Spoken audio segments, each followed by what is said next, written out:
नमस्कार दोस्तों, आप सुन रहे हैं डेली करंट अफेयर्स अपडेट 25 सितंबर 2022। मैं हूं आपकी आरजे प्रियंका और बिना किसी देरी के शुरू करते हैं अपना आज का कार्यक्रम। तो हमारे आज के कार्यक्रम का पहला डेली अपडेट है जिसका शीर्षक है महत्वपूर्ण दिन। अंत्योदय दिवस 25 सितंबर। अंत्योदय दिवस हर साल 25 सितंबर को मनाया जाता है। इस दिन को राष्ट्रीय महत्व दिया गया था जब प्रधानमंत्री नरेंद्र मोदी ने 2014 में स्वर्गीय पंडित दीनदयाल उपाध्याय के सम्मान में उनकी जयंती के अवसर पर इसे समर्पित किया था। पंडित दीनदयाल उपाध्याय का जन्म 1916 में मथुरा में हुआ था और उन्होंने 1953 से 1968 तक भारतीय जनसंघ की सेवा की थी। नेता की फरवरी 1968 में मुगलसराय जंक्शन रेलवे स्टेशन के पास रहस्यमय परिस्थितियों में मृत्यु हो गई थी। बाद में 2018 में यूपी सरकार द्वारा रेलवे स्टेशन का नाम बदलकर दीनदयाल उपाध्याय जंक्शन कर दिया गया। आइए आगे बढ़ते हैं अपने दूसरे डेली अपडेट की तरफ जिसका शीर्षक है विज्ञान और प्रौद्योगिकी। चीन में दुनिया का पहला क्लोन आर्कटिक वुल्फ। बीजिंग की एक कंपनी सिनोजेन बायोटेक्नोलॉजी द्वारा दुनिया में पहली बार एक जंगली आर्कटिक वुल्फ का सफलतापूर्वक क्लोन बनाया गया था। आर्कटिक वुल्फ का क्लोनिंग, जिसे व्हाइट वुल्फ या पोलर वुल्फ के नाम से भी जाना जाता है, जो कनाडा के क्वीन एलिजाबेथ द्वीप समूह के हाई आर्कटिक टुंड्रा का मूल निवासी है, को क्लोनिंग तकनीक के माध्यम से दुर्लभ और लुप्त प्राय प्रजातियों के संरक्षण में एक मील का पत्थर उपलब्धि माना जाता है। कंपनी के मुताबिक माया नाम की भेड़िया अच्छी सेहत में है। एक न्यूज़ कॉन्फ्रेंस के दौरान कंपनी ने माया के खेलते और आराम करते हुए वीडियो दिखाए हैं। आइए आगे बढ़ते हैं अपने तीसरे डेली अपडेट की तरफ जिसका शीर्षक है खेल। 15 साल के प्रणव आनंद बने भारत के 76वें शतरंज ग्रैंड मास्टर। बेंगलुरु के प्रणव आनंद भारत के 76वें ग्रैंड मास्टर बन गए जब उन्होंने रोमानिया के ममिया में विश्व युवा शतरंज चैंपियनशिप में 2500 एलो मार्क को पार किया। 15 वर्षीय ने जीएम खिताब के लिए अन्य योग्यताओं को पहले ही पूरा करने के बाद खिताब हासिल किया। भारत के 76वें ग्रैंडमास्टर बनने की आवश्यकता को पूरा करने के एक दिन बाद उन्होंने फ्रांस के ऑगस्टिन ड्रोइन को हराकर 11वें राउंड में 9 अंकों के साथ अंडर 14 ओपन स्वर्ण जीता। उन्होंने जनवरी में सिडजेस ओपन और मार्च में वेजर कैप्सो जीएम राउंड रॉबिन में अपने पिछले 2 जीएम मानदंडों को हासिल किया था।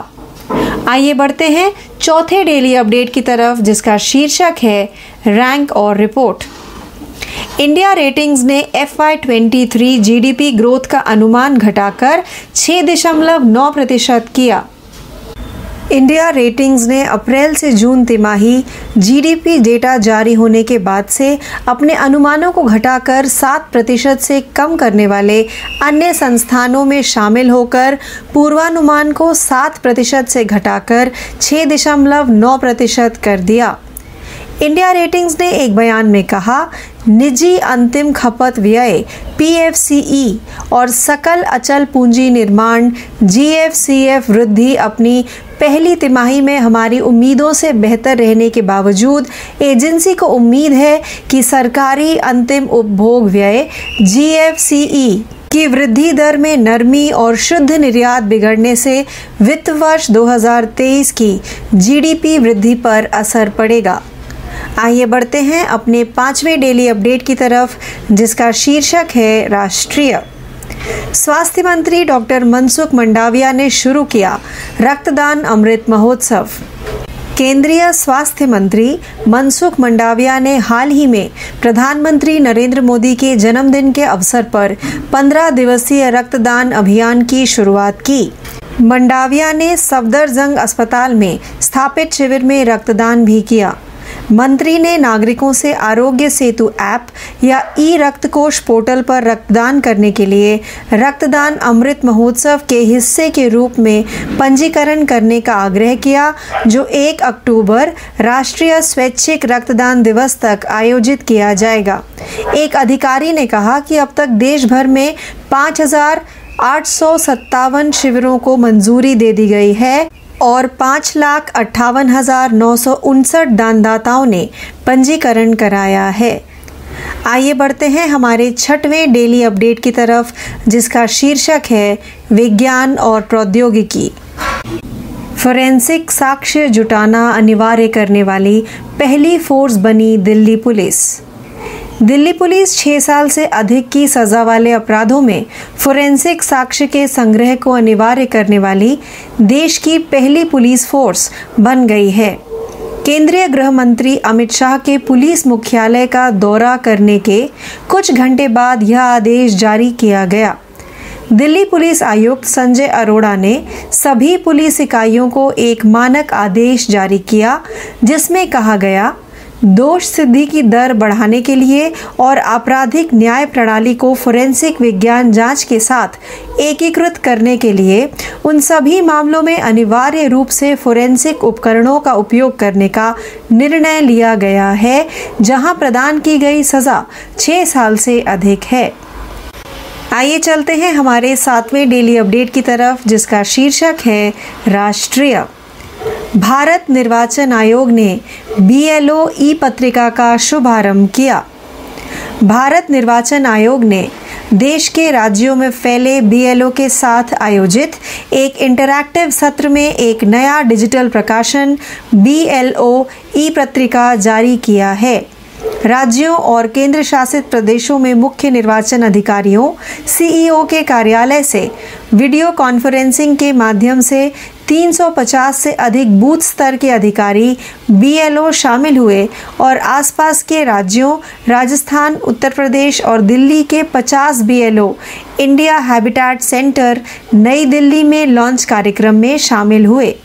यह आयोजन आयोग द्वारा देश भर में BLO के साथ अपनी तरह का पहला सीधा संवाद था।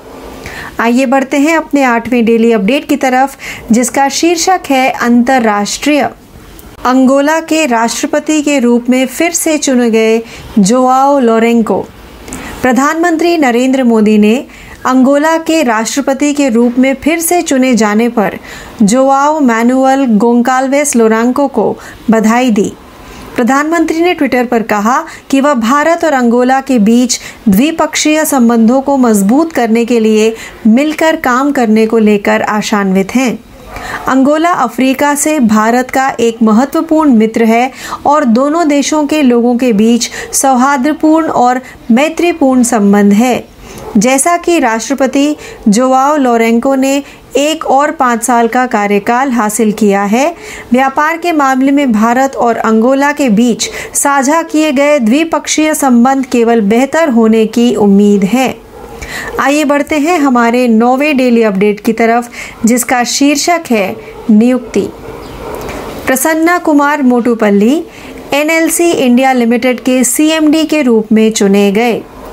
श्री प्रसन्ना कुमार मोटुपल्ली वर्तमान में NTPC लिमिटेड के कार्यकारी निदेशक को सार्वजनिक उद्यम चयन बोर्ड PESB द्वारा अनुशंसित NLC इंडिया लिमिटेड के अध्यक्ष और प्रबंध निदेशक के पद के लिए चुना गया है।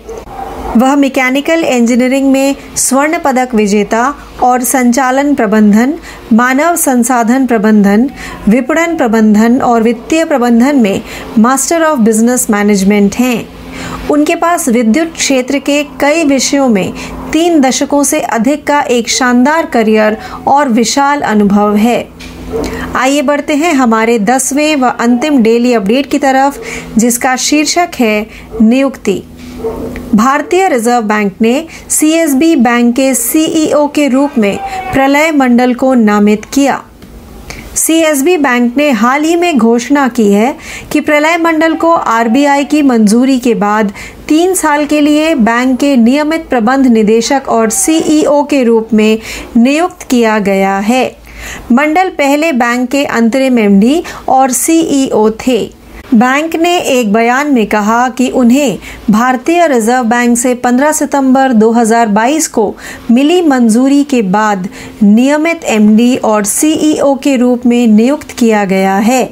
उनकी नियुक्ति बैंक के बोर्ड द्वारा अनुमोदित 15 सितंबर 2022 से 3 साल की अवधि के लिए है। तो इस अपडेट के साथ ही हमारा आज का कार्यक्रम डेली करंट अफेयर्स अपडेट 25 सितंबर 2022 यही समाप्त होता है। ज़्यादा जानकारी के लिए जुड़े रहिए। मैं हूँ आपकी आरजे प्रियंका। धन्यवाद।